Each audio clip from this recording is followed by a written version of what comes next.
مجید اعوذ باللہ من الشیطان الرجیم بسم اللہ الرحمن الرحیم الیہ یرد علم الساعة صدق اللہ و مولانا العظیم. محترم سامعین حضرات، الحمدللہ تراویح میں 25 جز مکمل ہو چکے ہیں، 5 جز باقی ہیں اور پھر آخری عشرہ بھی آنے والا ہے. ہونا تو یہ چاہیے تھا کہ تعداد اور بڑھتی جاتی، لیکن الٹا ہو رہا ہے. رمضان کی خاص بات یہ ہے کہ جیسے جیسے آگے بڑھتا ہے اللہ کی رحمتیں زیادہ ہوتی جاتی ہیں. آخری عشرہ تو آپ کو معلوم ہی ہے کتنا اہم ہے. تو اللہ جیسے جیسے روزے آگے بڑھتے ہیں اپنی رحمتوں کی بارشیں زیادہ کر دیتے ہیں کہ وقت ختم ہو رہا ہے، آفر ختم ہو جائے گا، جتنا لوٹنا چاہیں لوٹ لیں. لیکن ہمارے اندر ابھی بھی وہ شعور نہیں جاگا ہے. الٹا ہو رہا ہے کہ تعداد کمی ہو رہی ہے. اللہ ہم سب کو سمجھ عطا فرمائے. جو آیت میں نے تلاوت کی ہے اس میں اللہ تعالیٰ نے اس وقت کے جو کفار و مشرکین تھے وہ عجیب عجیب سوالات کیا کرتے تھے. اسی میں سے سوالات کے کئی مقصد ہوتے ہیں. کبھی سامنے والے کو پریشان کرنا ہوتا ہے، کبھی ٹیسٹ کرنا ہوتا ہے، کبھی تکلیف پہنچانا ہوتا ہے وغیرہ وغیرہ. یا کبھی ایسا ہوتا ہے کہ کوئی اور لوگ ہیں تو ان کے سامنے اس کو نیچا دکھانا ہوتا ہے. کئی طرح کے ان کے انٹینشنز، خیالات ہوتے ہیں. انہی میں سے ایک مرتبہ، کئی مرتبہ کے سوالات میں سے ایک ذکر اللہ تعالیٰ نے یہ فرمایا کہ وہ پوچھتے ہیں کہ قیامت کب آئے گی. کئی جگہ یہ سوالات کیے گئے کہ عذاب جو آپ ہے اللہ کے نبی آپ بولتے ہیں عذاب آئے گا، ایسا ہو جائے گا، ویسا ہو جائے گا، وہ کب آئے گا؟ وہ گویا ایسا پوچھتے ہیں جیسے عذاب آیا تو سب کو لڈو ملیں گے. تو دردناک عذاب ہے. جیسے اللہ تعالیٰ نے اسی لیے پچھلی قوموں کا تذکرہ فرمایا کہ ایک ایک چیخ ایسی آتی تھی کہ اس چیخ کو سن کر کان کے پردے پھٹ جاتے تھے، ان کے دل پھٹ جاتے تھے. ایسی خطرناک چیخیں ہوتی تھی اللہ کے عذابات میں سے. کبھی آسمان سے پتھروں کی بارش ہوتی تھی. بنی اسرائیل پر تو ایسے عذابات آئے، مینڈک کے عذاب آئے. پانی ڈبائے پینے اس میں مینڈک کو دل تک سے دبی آتے ہیں. کپڑے اٹھا کر پہننے گئے اندر سے مینڈک نکلتے ہیں. پھر جوئیں، پھر وہ مکھن، پھر خون، ہر جگہ خون خون. پانی پینے گئے خون، کھانا کھانے گئے خون، ہر جگہ خون. ایسے عجیب عجیب عذابات اللہ تعالیٰ نے نازل فرمائے ہیں. لیکن پھر بھی یہ استہزاء، مذاق کے طور پر یا اپنے مقاصد کے تحت آ کر نبی سے سوال کرتے تھے. الیہ یرد علم الساعة، قیامت کب آئے گی؟ اس سے پہلے سورۃ الحج کی ابتدائی آیتوں میں نے آپ کے سامنے بتایا تھا کہ اللہ نے خود فرمایا ان الساعة لشیء عظیم، وہ ایک خطرناک چیز ہوگی. اس کی آگے کچھ باتیں بھی تھی کہ اگر کوئی عورت اپنے بچے کو دودھ پلا بھی رہی ہوگی تو اس کو بھی بھول جائے. حاملہ عورتیں اپنے بچوں کو گرا کر بھاگ جائیں تو ایسا خطرناک وہ دور ہوگا، وہ حال ہوگا. اور پھر آگے صورتیں آ رہی جس میں یہ پہاڑ ٹوٹ جائیں گے، آسمان ٹوٹ جائے گا، اس طرح کی یہ ساری زمین پھٹنے لگے گی، سمندر دھس جائے گا. ایسے ایسے ہولناک مناظر اللہ تعالیٰ نے بیان کیے ہیں. لیکن پھر بھی یہ استحزاء، عذاب کے بارے میں سوالات کرتے تھے. ایک صحابی نے غالباً آ کر اللہ کے نبی سے پوچھا کہ اللہ کے نبی قیامت کب آنے والا؟ تو آپ نے پوچھا کہ تمہاری تیاری کیا ہے قیامت کے لیے؟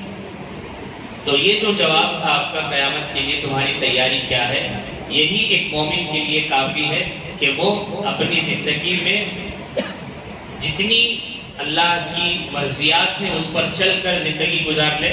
یہ ایک حد تک تیاری ہوگی، اس پر عمل کر لے.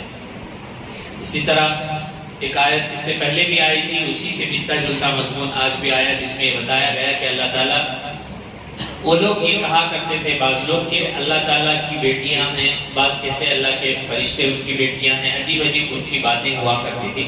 تو اللہ نے فرمایا کہ اللہ جسے چاہتے ہیں بیٹیاں دیتے ہیں، اللہ جسے چاہتے ہیں بیٹا دیتے ہیں، اور جسے چاہتے ہیں دونوں بیک وقت عطا کرتے ہیں. اللہ کے لیے یہ کوئی مشکل کام نہیں، اللہ ہی پیدا کرنے والے ہیں.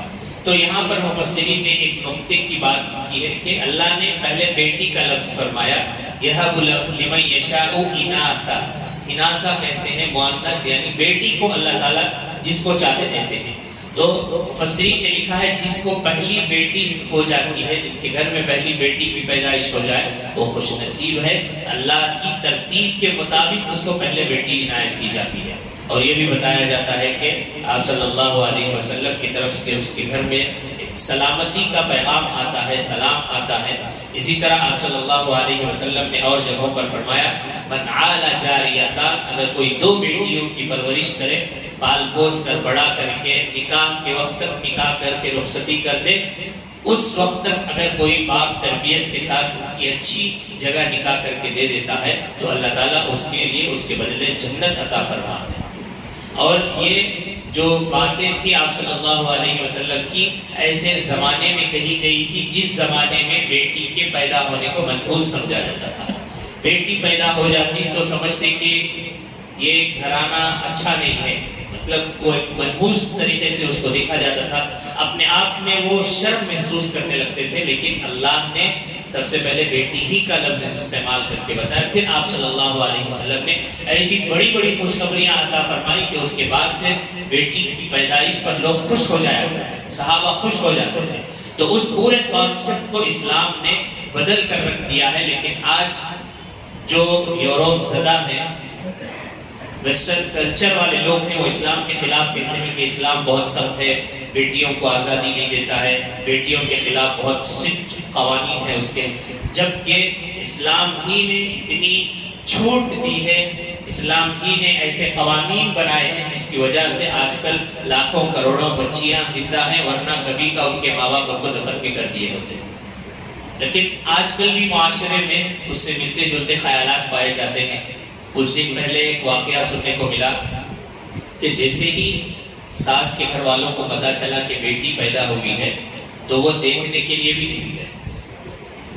یہ پیدا کرنے کے واسطے انہیں اتنا ہونا ستائیس کیا، ایسی باتیں جیسے گویا کہ عورت نے ہی سب کچھ کر لیا. یہاں مجمع میں پروفیسر، پڑھے لکھے اچھے تعلیم یافتہ حضرات ہیں، وہ جانتے ہیں میڈیکل یہ کہتی ہے آج کی کہ عورت کے اندر ایکس وائی جو کروموز ہوتے ہیں، وہ جو سارا پروسیجر ہوتا ہے اس کے حساب سے بیٹی پیدا کرنے کی طاقت عورت میں بالکل نہیں ہوتی ہے، مرد سے ہی ہوتی ہے. بیٹا ہونا تو پیدا ہو سکتا ہے لیکن بیٹی پیدا کرنے کی طاقت اللہ نے عورت کے وہ اس میں نہیں رکھی ہے. یہ خلاصہ میں بتا رہا ہوں، وہ ساری تفصیلات سمجھ میں نہیں آئے گی. تو بہرحال جو بھی ہوتا ہے اللہ کی مرضی سے ہوتا ہے. ہزاروں لوگ ایسے ہیں جو اولاد نہ ہونے کی وجہ سے رو رو کر زندگی گزار رہے ہیں، مانگ رہے ہیں، لاکھوں خرچ کر رہے ہیں. لیکن جن کو اولاد ہوتی ہے وہ بے قدرے بیٹی کے نام پر طرح طرح کے منہ بناتے ہیں. قرآن نے اسی سارے واقعے کو ایک جگہ بیان کیا ہے، وَإِذَا بُشِّرَ أَحَدُهُم بِالْأُنثَىٰ ظَلَّ وَجْهُهُ مُسْوَدًّا وَهُوَ كَظِيمٌ. جب انہیں خوشخبری دی جاتی ہے کہ تمہارے گھر بیٹی ہوئی ہے تو ان کا چہرہ سیاہ ہو جاتا ہے، چہرہ سکڑ جاتا ہے، دل چھوٹا کر لیتے ہیں، وہ افسردہ ہو جاتے ہیں. جبکہ اللہ کے نبی صلی اللہ علیہ وسلم کی 4 بیٹیاں تھیں اور چاروں باحیات تھیں. بیٹے تو اللہ نے پہلے ہی بلا لیا. تو پوری دنیا کو ایک پیغام یہ دینا تھا اللہ کو کہ بیٹیاں رحمت ہیں. کئی واقعات میں سننے کو ملتے ہیں، بہت سارے واقعات آ کر لوگ سناتے ہیں میری کیا غلطی کہ بیٹی ہو گئی تو مجھے کیوں. اور پھر اتنا ہی بس نہیں، پھر اس کے بعد بھی سیکنڈ ڈیلیوری تک بھی اس کو ٹارچر کیا جاتا ہے، بیٹی ہو گئی، بیٹی ہو گئی، تانے مارے جاتے ہیں وغیرہ وغیرہ. تو یہ سارا اللہ کا نظام ہے. گویا کہ اس عورت کو ٹارچر کرنا گویا اللہ کے فیصلے کے خلاف آپ بغاوت کر رہی ہے کہ اللہ کے فیصلے کو آپ منظور نہیں کر رہی ہیں. نعوذ باللہ. ان سب خیالات سے بچنے کی ضرورت ہے. یہ تو جاہلیت کے خیالات ہیں، بیٹی ہونے پر لوگ افسوس کرتے تھے. آپ صلی اللہ علیہ وسلم نے اتنی خوشخبریاں سنائی ہیں کہ وہ جس کو یقین ہوگا وہ ضرور بھی ضرور ان خوشخبریوں کو سننے کے بعد بیٹیوں پر خوشی محسوس کرے گا. تو اسلام کی خوبی یہ ہے کہ بیٹیوں سے بہت زیادہ محبت کی جاتی ہے. اور پھر اولاد کے سلسلے میں بھی مفسرین نے اس کے ضمن میں لکھا ہے کہ آج کل تو ایک ٹرینڈ ہے کہ اولاد زیادہ نہیں ہونا چاہیے. ہمارے دو کچھ سال پہلے کا نعرہ تھا اور پھر اب آتے آتے ہمارا ایک جیسا سسٹم ہو گیا ہے. یہ اور بات ہے کہ غذاؤں میں کمزوری آ گئی ہے، باڈی میں اتنی کیپیسٹی نہیں ہوتی ہے وغیرہ وغیرہ، لیکن نکاح کرنے کا جو مقصد اللہ کے نبی صلی اللہ علیہ وسلم نے بتایا وہ یہ ہے کہ تزوجوا الودود الولود فإنی مکافر بکم الامم، ایسی لڑکی سے نکاح کیا جائے. ایک اس کا ریزن یہ ہے کہ وہ زیادہ بچے بھی پیدا کرنے والی ہے. اب وہ کیسے معلوم ہوگا؟ محدثین نے لکھا ہے کہ جس خاندان میں جس کی ماں خالہ کے بچے زیادہ ہوں گے ان کی بچی سے بھی زیادہ اولاد پیدا ہوں گے. نتیجہ بعد میں یہ بتایا فإنی مکافر بکم الامم، تاکہ میں میری امت کی کثرت پر فخر کر سکوں. آپ صلی اللہ علیہ وسلم کے الفاظ ہیں. اس کے علاوہ کئی باتیں ہیں. وَإِذَا الْمَوْءُودَةُ سُئِلَتْ، قرآن نے کہا کہ وہ جو جن بچوں کو ہم گرا دیتے ہیں یا اس طرح کے جو بھی اسقاط حمل کے معاملے ہوتے ہیں، تو مفسرین نے لکھا ہے کہ وہ بچوں کو اللہ تعالیٰ جان دیں گے، پھر وہ سوال کریں گے وَإِذَا الْمَوْءُودَةُ سُئِلَتْ، ہمیں کس جرم میں قتل کیا گیا، ہم نے کیا کیا تھا کہ تم نے اس چھوٹی سی جان کو گرا دیا. تو اگر ہمارے ماں باپ ہماری پیدائش سے پہلے یہ عمل کر دیے ہوتے تو ہم دنیا میں نہیں آتے. ہماری دنیا میں نہ آنے کا ریزن ماں باپ ہوتے ہیں، ہماری تو کوئی غلطی نہیں ہوتی. اور باضابطہ پوری پلاننگ سے یہ کیا جاتا ہے کہ مسلمانوں کے بچے کم ہوں، کیونکہ ابھی حالیہ ترکی کے صدر نے یہ اعلان کیا کہ جوان جتنے بھی جوان ہیں کم عمر میں نکاح کریں تاکہ ہماری آبادی بڑھے، ہماری آرمی میں لوگ زیادہ ملیں وغیرہ وغیرہ. اسلام کا یہ حکم ہے کہ جیسے ہی بالغ ہو جائے نکاح کر دیا جائے.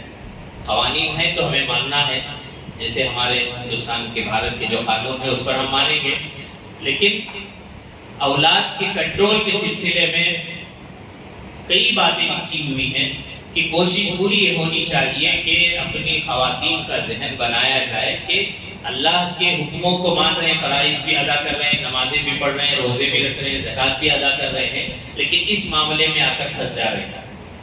تو اسی لیے ماں کے قدموں کے نیچے جنت یہ ایسے نہیں کہا گیا. بہت مشقتوں کے بعد بچے کو جنم دیا جاتا ہے، لیکن جب ایک ماں کا وہ مقام اللہ نے رسول اللہ نے دیا ہے تو پھر اولاد میں اگر کمی کر رہے ہیں تو پھر اس کا وبال بھی پھر بھگتنا پڑے گا.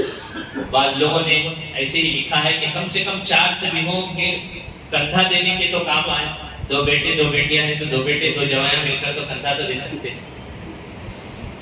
بہرحال اللہ تعالیٰ نے قرآن مجید میں جو آیتیں ارشاد فرمائی ہیں اس کے ضمن میں مفسرین نے کئی باتیں لکھی ہیں. وہ اللہ کی مصلحت ہے، جس کو دنیا میں آنا ہوگا وہ آ کر رہے گا، جس کو نہیں آنا ہے وہ نہیں آئے گا. لیکن ہم اپنی طرف سے رکاوٹ بنیں گے تو اللہ کے یہاں پوچھو. تو کوشش یہ ہونی چاہیے کہ ہماری طرف سے کوئی ایسا قدم نہ اٹھایا جائے، فورس بھی نہ کیا جائے. اس کے کئی طریقے آج ٹیکنالوجی کے اعتبار سے میڈیکل ایڈوانس ہو چکی ہے. سارے مشوروں کے ساتھ آپ اچھے انداز سے جو ہو سکتا ہے وہ کر سکتے ہیں. ان کی عورتوں کی طبیعت کا خیال رکھتے ہوئے دھیرے دھیرے کچھ مدت کے ساتھ کئی ایسے مراحل ہیں جن سے گزر کر بآسانی اولاد کی کثرت ہو سکتی ہے. اب آپ سنتے آئے ہیں کہ جب بھی ہماری تعداد کی کاؤنٹنگ ہوتی ہے یہ بتایا جاتا ہے کہ مسلمان اتنے فیصد ہیں، حالانکہ ایک حد تک یہی بتایا جاتا ہے اتنے پرسنٹ ہیں اتنے پرسنٹ ہیں. ان کے ذہنوں میں بھی یہی تھا کہ اتنے ہی فیصد ہیں. لیکن جیسے ہی آدھار کارڈ جیسا ایک آئی ڈی کارڈ آیا، وہ بھی ایک پہچان کی آدھار کا کارڈ جو ہے، اس سے جب عوام حکومت کو پتا چلا کہ ان کی تعداد تو آسمان کے قریب پہنچ گئی ہے. کیونکہ ہر فیملی میں جب بھی سینسس کے لیے پہلے لوگ آتے تھے تو محلے میں آ کر پوچھتے تو بولتے 5 بچے تھے تو 2 لکھا دے. تو ویسے ہی ووٹ ان کے پاس جاتی تھی تو وہ سمجھتے تھے کہ اتنے 6 لوگ.